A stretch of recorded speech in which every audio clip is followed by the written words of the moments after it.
அந்த நல்ல கணபதியும் உன் பேச்ச கேட்கல, என் பேச்ச கேட்கல, உன்னையும் மதிக்கவில்லை, என்னையும் மதிக்கவில்லை. அதனால அம்மா பருதி தாயினுடைய குணத்தை போலவே தலைமகன் மட்டும் கேட்டு அவன் பூமியிலே சந்தியிலே போய் அமர்ந்திருக்கிறான். இளைய மகன் வடிவேலனை கொடுத்தேன். அந்த வடிவேலனாவது உன் பேச்ச கேட்டானா, என் பேச்ச கேட்டானா? அவன் புரட்டி மேலே ஆசை கொண்டு குண்டுதோறும் போய் அமர்ந்தான். பள்ளி மேலே ஆசை கொண்டு பழனி மலையிலே போய் அமர்ந்திருக்கிறான். மருதி மூத்த பிள்ளையும் நம்ம பக்கத்துல இல்ல, இரண்டாவது உள்ள பிள்ளையும் நம்ம பக்கத்துல இல்ல, மூணாவதா ஒரு பிள்ளை வந்தா நம்மளுடைய கஷ்டத்தை தீர்க்க போறா. அதாவது ஆபத்துக்கு உதவாத பிள்ளையும் அரும் பசிக்கு உதவாத அன்னமும் தாகத்தை தீராத தண்ணீரும் சரித்திரம் அறியாத பெண்ணீரும் கோபத்தை அடக்காத வேந்தனும் குறுமொழி கேளாத சீடனும் இவர்களெல்லாம் இந்த உலகத்திலே இருந்தும் பயனில்லை, இறந்தும் பயனில்லை. அம்மா ஆபத்துக்கு உதவாத பிள்ளைனா ஒரு தாய் தகப்பன் பெற்றெடுத்த பிள்ளையா இருந்தா அன்னைய காலத்திலே அம்மாவுக்கு அப்பாவுக்கு ஒரு ஆபத்து நேரம் வந்தா பிள்ளை வந்து உடனே என்னன்னு கேட்கணும், ஒரு வாய் தண்ணியை கொடுக்கணும், சாப்பாடை கொடுக்கணும். ஆமா, அதை விட்டுட்டு அந்தைய காலத்துல அம்மா அப்பாவை பார்க்க நேரம் இல்லை, நம்ம வேலையே சரியா இருக்கு அப்படின்னு தாயவும் தகப்பனையும் முதியோர் இல்லத்துல கொண்டு சேர்க்க கூடாது.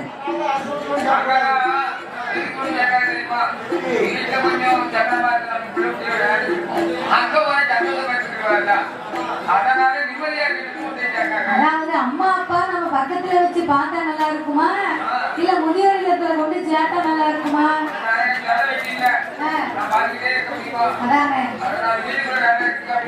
சில வீட்டுல உயிரோடு இருக்கும் போது பச்சை தண்ணி கூட கொடுக்க மாட்டாங்க. அவன் கிளவி கிடக்க அவளை என்னத்தை பார்க்க அவளுக்கு யாரும் அள்ளி சுமக்க அப்படின்னு உயிரோடு இருக்கும் போது பச்சை தண்ணி கூட கிடையாது. செத்ததுக்கு பிறகு அவளுக்கு காசி தீர்த்தம், ராமேஸ்வர தீர்த்தம், குச்சால தீர்த்தம் என்ன, பாவநாச தீர்த்தம் என்ன இருக்கும்போது தண்ணி கொடுக்காம இத்தனை ஸ்தலத்துல இருந்து தீர்த்தம் கொண்டு வந்து எதுக்கியா? அம்மாவையும் அப்பாவையும் அனாதையா விட்டுட்டு பழனிக்கு 18 மொட்டை போட்டாலும் பயனே கிடையாது. ஆமா, அதனால இருக்கு வரைக்கும் தாய் தகப்பனுக்கு எந்த குறையும் இல்லாம பாக்கணும். சில மருமவா என்ன செய்வா தெரியுமா? மாமியா போய் சேர்ந்துட்டான்னா தீபாவளி அன்னைக்கு மாமியாருக்கு ஒரு சாமி கும்பிடுவாங்க. ஆமா, மூல தெய்வத்தை கும்பிடும் போது இவளை ஜவுளி கடைக்கு கூட்டு போயாச்சு வை, அங்க போய் 10,000 ரூபாய் பட்டு சேலையில போய் நிப்பா. 10,300 ரூபாய்க்கு இருக்கு, குறைஞ்ச விலைக்கு சேலை எடுனா சொல்லுவா. எங்க அத்தை நேரத்தை என் மேல வந்தாவோ.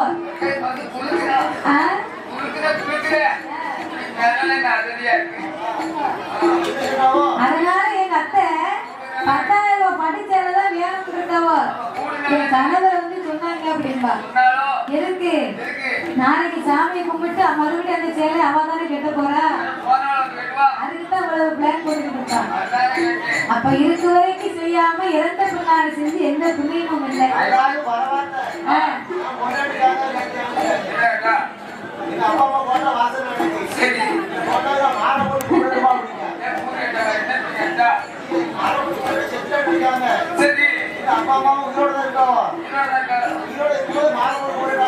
அது ஒரு எல்லாம் ஒரு பாசம்தான்.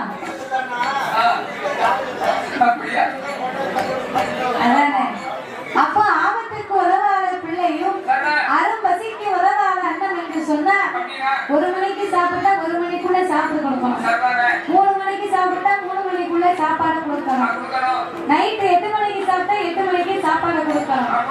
அதை விட்டுட்டு பசி அமர்ந்ததுக்கு பிறகு அந்த சாப்பாட்டை கொடுத்து எந்த பயனுமே கிடையாது. அதனால ஆபத்துக்கு உதவாத பிள்ளை அரும் பசிக்கு உதவாத அன்னம், தாகத்தை தீராத தண்ணீர்னா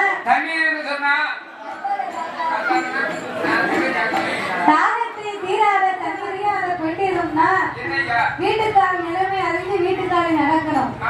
அந்த ஐயா 10 ரூபாய்க்கு வேலை பார்த்தா அம்மா 5 ரூபாயை செலவு பண்ணணும், 5 ரூபாயை சேர்த்து வைக்கணும். அதை விட்டுட்டு 10 ரூபாய்க்கு கூட 10 ரூபாயை வாங்கி பட்டு சேலை எடுக்கணும்னு பெண்டீர். கோபத்தை அடக்காத வேந்தன்னா யாரு? ஒரு ஆளுக்கு கோபம் வரணும், காரணத்தோட வரணும். சும்மா எதுக்கெடுத்தாலும் இந்திருந்த குரங்கு மாதிரி உண்மையோட இருக்கக்கூடாது. யாரை பார்த்தாலும் சிரித்த முகமும் முதலாவது வாங்கன்னு கேட்டு பழகணும். பிறகு அதனால எவன் ஒருவன் கோபத்தோடு எந்திருக்கிறானோ அவன் கண்டிப்பாகவே கடைசியிலே நஷ்டத்தோடு தான் கீழே இருப்பான். பொறுமையினாலும் அன்பினாலும் சாதிக்க முடியாத காரியத்தை வேறு எதாலும் சாதிக்க முடியாது. அதனால் கோபத்தை அடக்காத வேந்தன். குருவாகப்பட்டவர் சிறியனா ஏழையம்மா வாழவில்லை, ஏழையம்மா வாழவில்லை, மூணாவது பிள்ளைகள்தான் முத்தங்களும் கொடுத்தனும் பேச்ச கேட்கவா, என் பேச்ச கேட்கவா, முத்தையமும் மதிக்கவா, என்னையமும் மதிக்கவா, மாயானம் போவாண்டி மாதவினந்தும் பாண்டி, நீவாளும் போவாண்டி இறந்தவினந்தும் பாண்டி, பிள்ளை வனம் போவான் செட்ட வினந்தும் பாண்டி, சுடுகாடு போவாண்டி சுடுகாடு அவே சுட்ட வினந்தும் பாண்டி.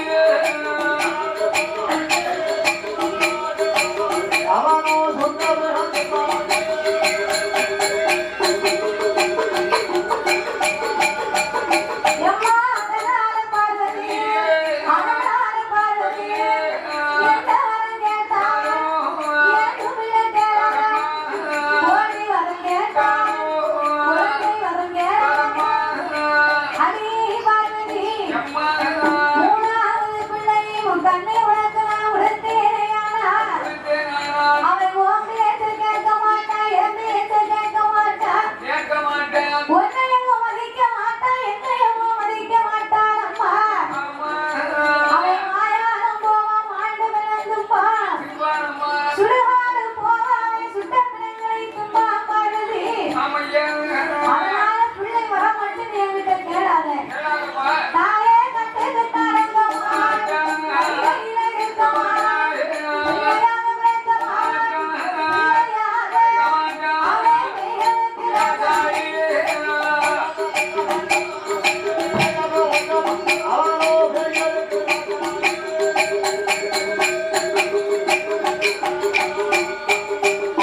ஏ பார்வதியோட மறியிலே பகவான் கண்ணமோ, ஆதிசக்தி பார்வதி, ஆண்டவா பரம்பொருளே, எத்தனை சொன்னாலும் கண்டிப்பா எனக்கு ஏந்த குழந்தை வேணும். பார்வதி, மூணாவது பிள்ளையை உனக்கு நான் உடுத்தேனையானா, அவன் உன் பேச்சை கேட்க மாட்டான், என் பேச்சை கேட்க மாட்டான், உன்னையவும் மதிக்க மாட்டான், என்னையவும் மதிக்க மாட்டான், மாயானம் போவாம மாட்ட விடங்களை தும்பா பார்வதி, சுடுகாடு போவாரை சுட்ட பிணந்தும்பா. அப்பேற்பட்ட பிள்ளை எனக்கு வேணுமா?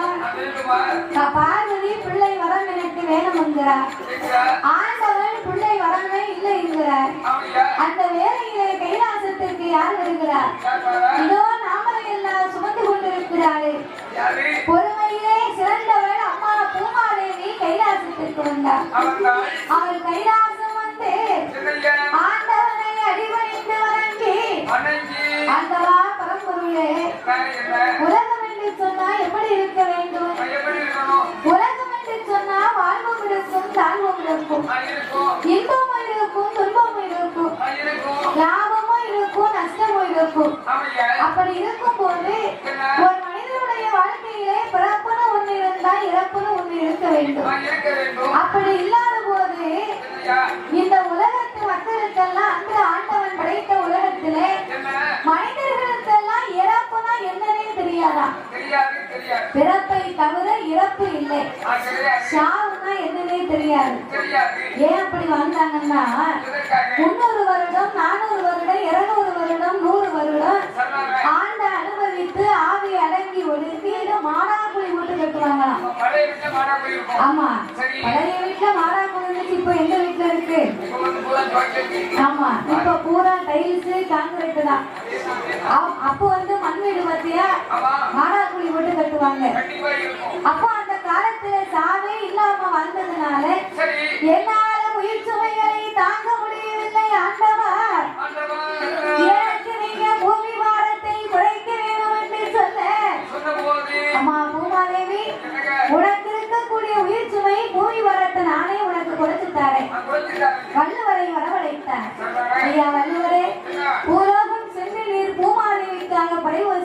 அடிக்கணும். பூவி இருக்க, பிஞ்சு இருக்க, காயும் இருக்க, கனியும் இருக்க. கனியிலே கனிந்த கனி மட்டும் பழுத்து உதிரணும்னு நீங்க படை வச்சு அடிச்சுட்டு வாங்க அப்படின்னு உடனே வள்ளுவர் பூலோகத்துக்கு வந்து ஒரு தட்டைத்தான் தட்டினார். அதுக்குள்ள அங்க யார் வாரா? மூவுலக சஞ்சாரி நாரத மகா முனிவர் வந்தார். நாரதர் கலங்க வச்சா நன்மையிலே முடியும் என்றார்கள்.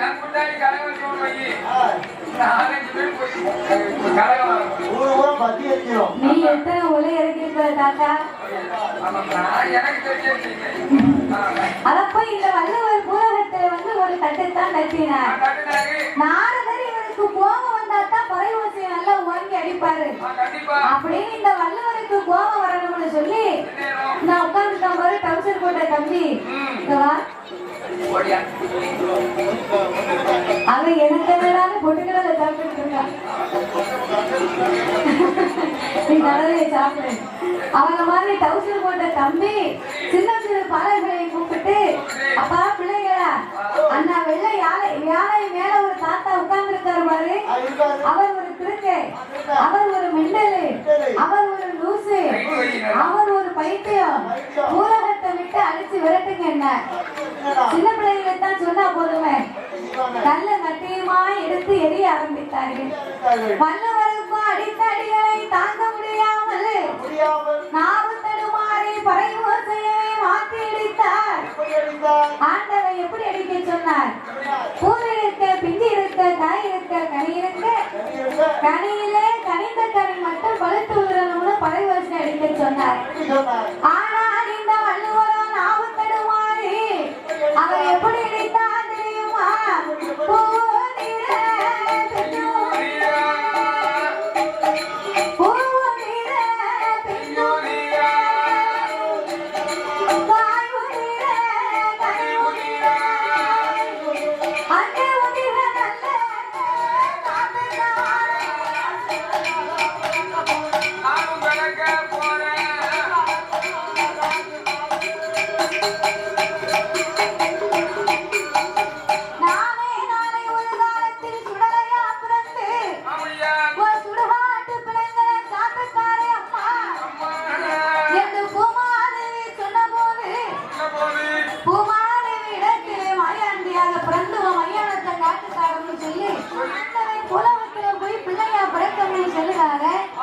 இந்த ஆண்டவனை நாம சும்மா விடக்கூடாது.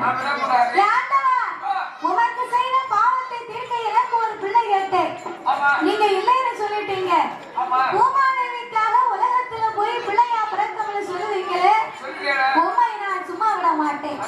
நீங்க பூலோகத்திலே எங்கெங்க போய் பிறந்தாலும் அங்கங்க உமக்கு தாயாக நான் வந்து பிறப்பேன். ஆண்டவா நீ எப்படி பிறக்க போற பார்வதி? சாமி பிள்ளையாக பிறந்திரானா, பேச்சியாக வந்து நான் பிறப்பேன். நீங்க மகனையாக வந்து பிறந்திரானா, மாயான பேச்சியா நான் பிறப்பேன். இந்த உயிர்காட்டை சுடலையா பிறந்திரானா, நீங்க பிறந்திரானா, சுடுகாட்டு பேச்சியா நான்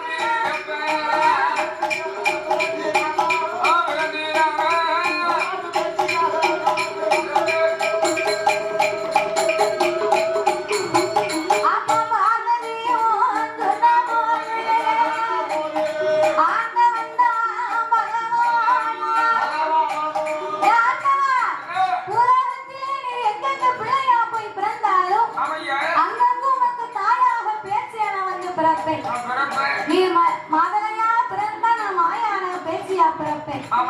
சுடலையா பிறந்தா நான் சுடுகாட்டு பேச்சியாக பிறந்தேன். கல்யாண கரையிலே நிறைய பிணத்தை எடுத்து உங்க வாயில கொடுத்தாத்தான் செய்த பாவம் எனக்கு தீரும்.